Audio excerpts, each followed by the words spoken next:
So welcome back po sa ating channel mga guys, no. Dito sa ating pong TV vlog, pag-usapan natin dito ay yung ano ba yung tamang paglalagay ng seedlings. Ano ba yung tamang posisyon. Marami po kasing nagugulan dito ng sinasabi ay ang karamihan ay yung nakatagilid yung seedlings tulad nito.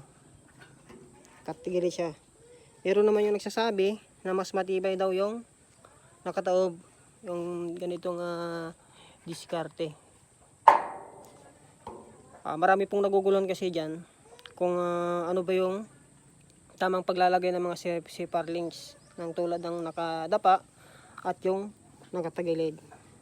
So comment naman kayo dyan mga guys kung saan ba sa dalawa ang tamang paglalagay ng seedlings sa raptor.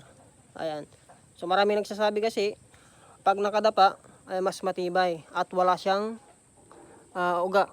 Ayan o, hindi siya umuga. Kasi nga naka-welding dito at naka-welding din sa kabila. Ayan. Kaya marami din nagsasabi na matibay. Meron naman kasi yung ganito, nakatagilid ay gumagalaw daw pag nakalagyan ng clutch. Ayan. Pero pag sanhi daw ng gumagalaw, pag lumilindo naman daw kasi ay gumagalaw daw itong mga seedlings pag nakatagilid. Yun naman yung sabi ng mga eksperto na mas safe daw pag lumindol ay sasama daw yung yero kasi nga gumagalaw itong nakatagilid na seedlings. Kumpara natin naman sa nakataob pero